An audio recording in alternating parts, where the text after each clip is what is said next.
Monsieur le conseiller, 595 magasins sont là en fumée, une enquête a été initiée. On en est où avec les résultats? Et on a eu dire avant de venir faire ce plateau que la mairie aurait pris donc la décision de pouvoir reconstruire ces magasins et les revendre à quelqu'un. C'est ce que les gens disent. Hein?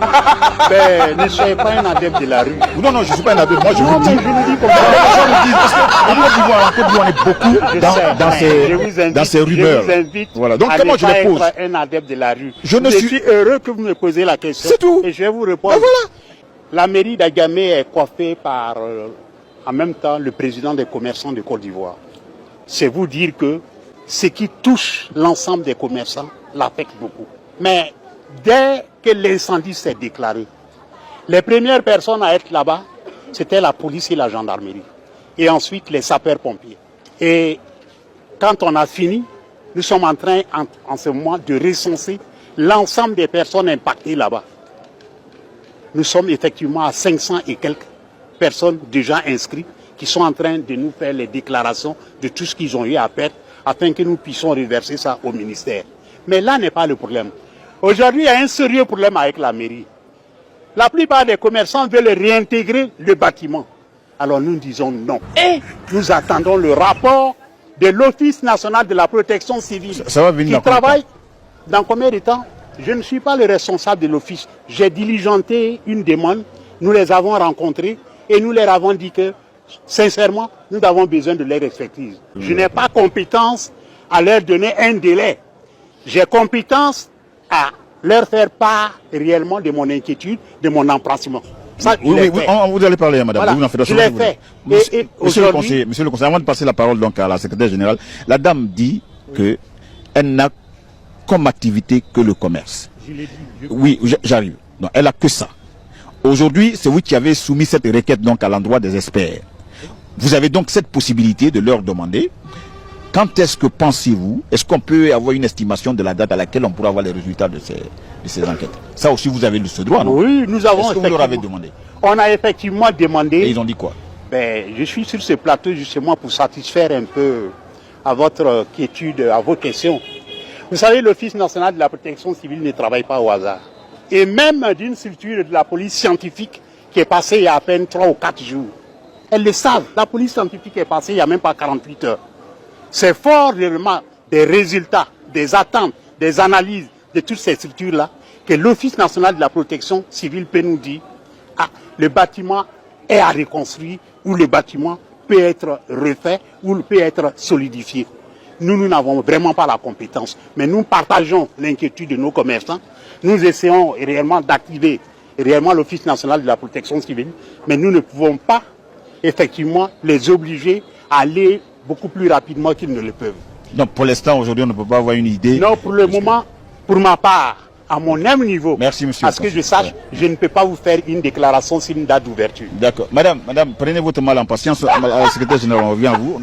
Tout ce qui a été dit ici, est-ce que cela semble vous satisfaire? Si ce n'est pas le cas, qu'est-ce que vous attendez aujourd'hui des autorités compétentes par rapport à la situation que vous vivez? Nous avons beaucoup d'inquiétudes. Parce que quand le sinistre est arrivé, nos sœurs sont venues voir monsieur le maire. Ils lui ont demandé la réouverture des magasins, si possible. Monsieur le maire leur a dit de patienter, que la protection civile allait faire son enquête. À la suite de ça, qu'ils allaient leur donner un compte rendu et autres. Moi particulièrement, je n'en ai pas parlé à mes soeurs, mais Dieu m'est témoin. J'avais 2 dépôts dans 2 bâtiments annexes qui ont été calcinés. Et c'est moi je connais la valeur de ce que j'avais. Toutes mes marchandises que j'ai reçues la semaine d'avant, j'ai reçu 19,7 colis. Dieu m'est témoin si j'ai pu récupérer une pièce. J'ai tout perdu. La douleur là, ce qui vous éprouve en ce moment-là, il n'y a pas de parti politique. C'est ce que vous ressentez, c'est pour ça que nous sommes venus vous tendre le micro. Monsieur le maire, monsieur le conseiller, nous sommes à la fin de cette émission. Quel est le message à l'endroit de ces femmes, de ces personnes qui sont dans ces marchés? Souffrez que je rebondisse un peu sur tout ce que j'ai entendu. Un maire, il est le maire de tout le monde. Il est responsable de tous ses administrés. Le maire Soumaoro Farid, c'est vraiment le maire qui a de l'amour pour l'ensemble des habitants d'Agamé. Et je voudrais qu'ils comprennent cela. Ce qui nous préoccupe aujourd'hui, C'est réellement leur inquiétude. Que faire pour avoir rapidement la solution avec le NPC afin réellement de pouvoir les rassurer? C'est notre combat et c'est notre combat le plus noble et c'est notre combat le plus dur. Et je voudrais les inviter à soutenir le maire, à faire bloc derrière le maire afin de donner la force nécessaire au maire. C'est vrai qu'on a dit tout à l'heure que ça tarde. Est-ce que le maire a compétence à diligencer l'ensemble réellement de toutes ces institutions? Mais il fait vraiment de son mieux.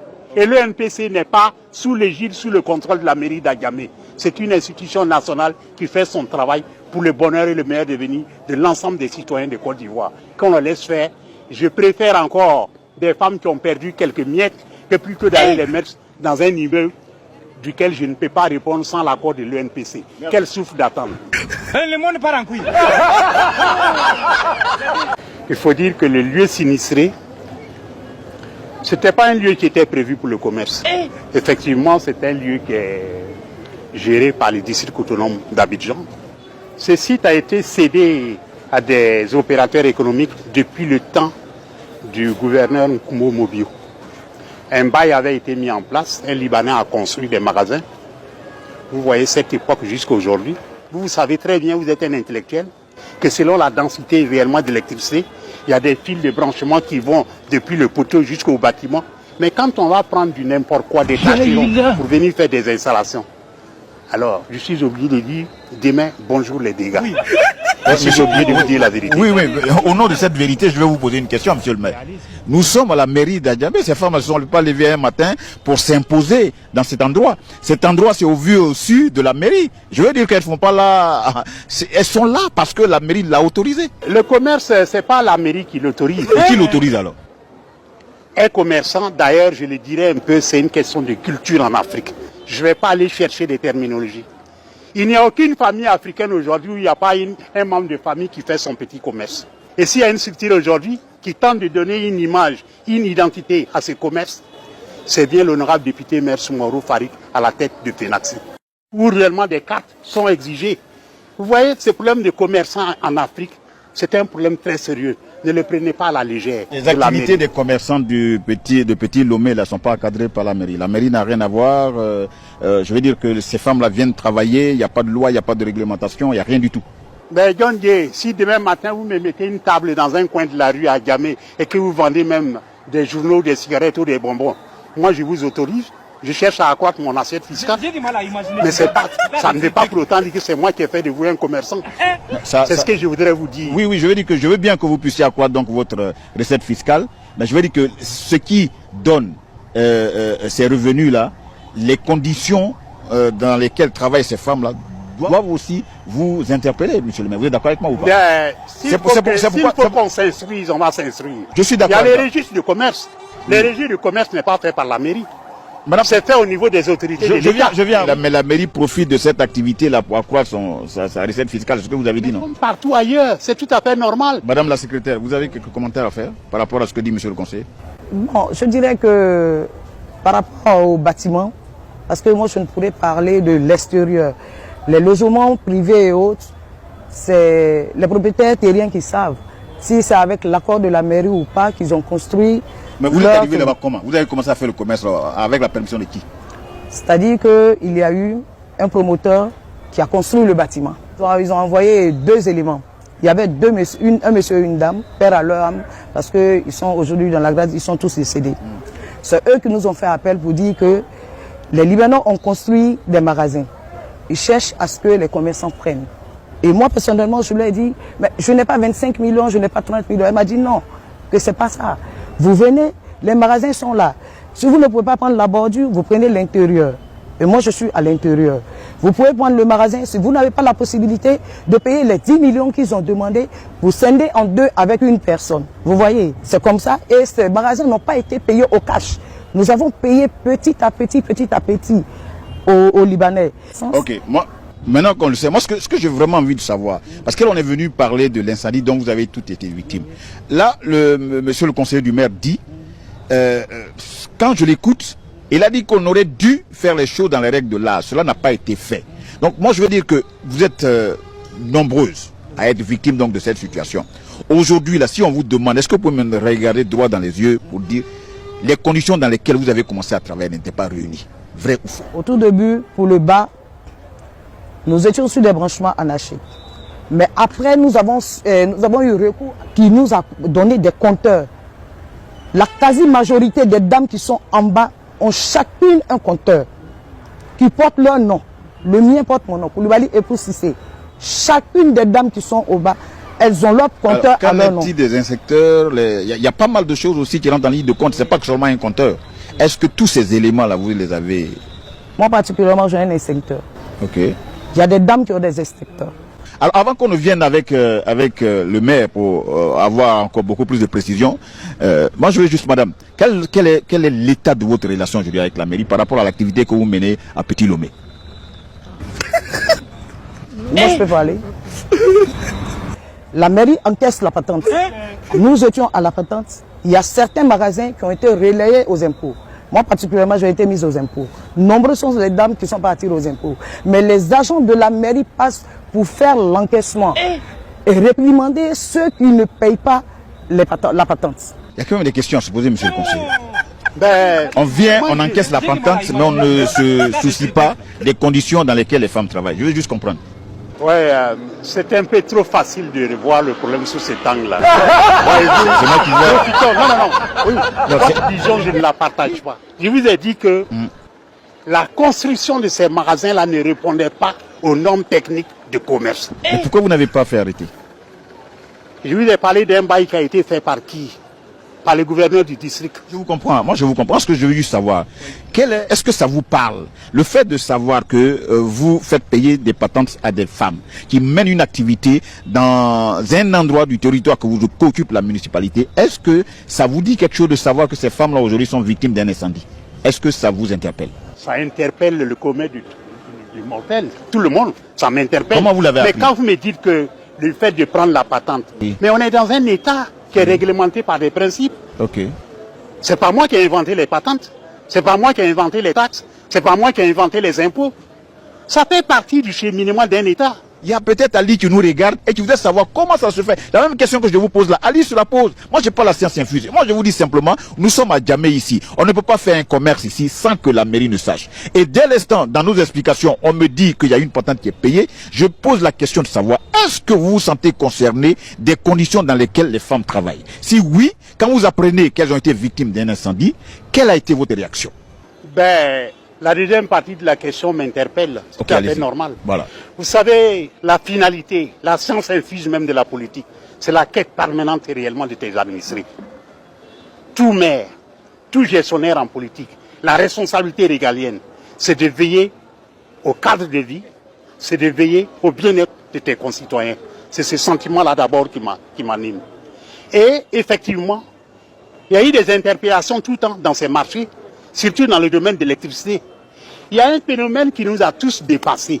Et c'est un mal en Afrique, et particulièrement en Côte d'Ivoire et à Djamé. Quel est ce phénomène? Ce phénomène, c'est de voir ces maisons qui ne sont pas vraiment conçues pour le type du commerce, qui se retrouvent du jour au lendemain, totalement envahies par la marchandise. Et je vais vous donner un autre facteur. Vous savez, aujourd'hui, la plupart des produits que l'on vend des articles, c'est des sous-dérivés de pétrole. C'est des matières très inflammables, même jusqu'au pain. Il suffit d'un minimum de sources de chaleur pour que tout de suite, tout s'embrase. Vous me direz que la mairie est fautive. La mairie n'est pas totalement fautive parce qu'au fait, nous ne sommes pas le ministère de la Construction. Nous sommes réellement des gestionnaires de la cité qui cherchons réellement le bien-être réellement de nos concitoyens et qui relèvons peut-être par exemple des simples taxes ou des simples patentes. Et selon leur volume de travail, parfois ils sont reversés aux impôts, donc ça passe au ministère de l'économie. Monsieur le conseiller, tout à l'heure vous avez dit que vous avez mené une enquête. Oui. Et cette enquête vous a donné un aperçu de ce qui serait la cause de ce qui est arrivé. Oui, mais vous le faites parce que ce que vous venez de faire, cette démarche-là, vous ne la faites pas pour des gens qui sont à Marcory, qui sont à Koumassi. Vous le faites parce que cette population qui se trouve à Petit Lomé, vous êtes concerné. Est-ce qu'on est d'accord? Totalement concerné. Il y va de notre responsabilité. Parce que tout à l'heure vous avez dit que non, elles sont là, elles sont pas là parce que c'est pas, elles sont là pas parce que vous les avez autorisées. Vous n'êtes pas responsable de ce qui est. Non, ça dépend de la nature de votre question. Vous m'avez dit comment ils sont devenus commerçants. C'est pas moi qui ai fait d'eux des commerçants, mais du fait de l'exercer d'être dans le commerce au niveau de la commune, Djamé, vous vous sentez ça concerné. devient ma responsabilité. Voilà de ce que les je voulais encadrer, attendre. d'être Voilà avec ce que eux. j'ai envie d'entendre. Voyez-vous, le RHDP se fout de votre gueule. Et ça, c'est pas maintenant. Ça a commencé depuis. Voilà Maman Bouaké qui est assise derrière. Alors qu'elle doit prendre la parole, elle ne prend pas. Ah ouais, tu vois que là, c'est pas ton niveau. C'est pas ton niveau. Là, c'est un débat intellectuel. Il faut pouvoir dire ce qu'on pense de manière courtoise. Mais vous n'êtes pas capable. Et vous avez donc vu monsieur le maire sur le plateau qui vous raconte que des affabulations. Vu qu'il est du RHDP, qu'est-ce que vous pensez bien qu'il va vous dire? Il ne peut que vous dire ce qui est en l'honneur de son maître. Ces dames-là ont besoin de travailler pour manger. C'est comme si vous, monsieur le maire, vous ne pouvez pas travailler, vous n'aurez plus de salaire. Peut-être même vous avez plusieurs casquettes. Donc si vous n'êtes pas maire, vous êtes d'abord un cadre du RHDP. Donc certainement, grâce à ça, vous aurez de quoi manger. Mais il y a des mamans là-bas qui sont des commerçantes et qui ne comptent que sur leur petit commerce pour pouvoir nourrir leurs enfants. Quand vous dites que vous, en tant que maire, vous ne pouvez pas leur donner des réponses concrètes, bon, elles vont faire comment? Si vous dites que selon vos compétences, vous ne pouvez rien faire, alors elles vont faire comment? La team, regardez. Quand les militants du RHDP eux-mêmes sont traités comme ça, comment pensez-vous que les militants de l'opposition seront traités? Comment pensez-vous que les Ivoiriens lambda qui ne sont pas au RHDP seront traités? On les a même donné l'opportunité d'avoir le maire devant elle, s'expliquer, et que le maire essaie un peu de les rassurer. Mais les autres citoyens de la Côte d'Ivoire vivent quoi? C'est-à-dire un abandon des plus notoires. On ne leur dit absolument rien. On casse et puis on se moque d'eux encore. On casse les maisons pendant qu'eux ils dorment sous des ponts. On leur montre les endroits qu'on a construits. On dit voici où vous viviez hier, voici ce qu'on a construit. Voilà comment c'est devenu. Mais entre-temps, eux ils vivent sous les ponts. Ils vivent sous des cimetières. On ne cherche toujours pas à leur reloger. Voilà la vraie politique de M. Alassane Dramane Ouattara en Côte d'Ivoire. Vous devez combattre ce système. Et le mouvement Trop c'est trop vous a ouvert les bras. Pour que tous ceux qui ont quelque chose à revendiquer entrent dans ce mouvement. Vous aurez tous des réponses favorables.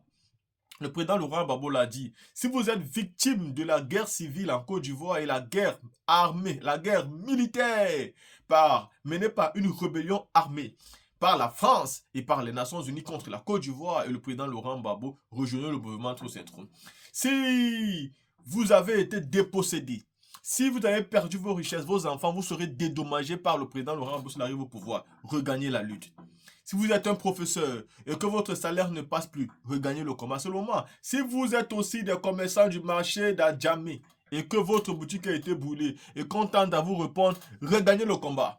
Vous aurez tous des réponses grâce à ce combat-là. Le parti au pouvoir sera obligé de descendre la table de négociation, négocier pour qu'il y ait des élections crédibles, pour qu'un nouveau président vienne à la tête du pays et tout le monde pourra avoir gain de cause. Tout ce que vous méritez, vous l'aurez.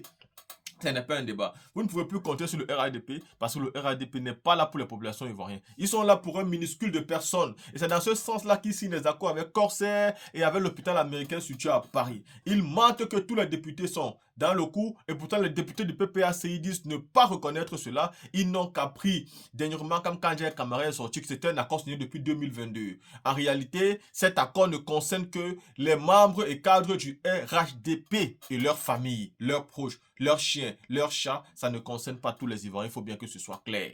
La team, regagnez tous le mouvement. Trop, c'est trop, car c'est ce mouvement qui apportera le changement en Côte d'Ivoire.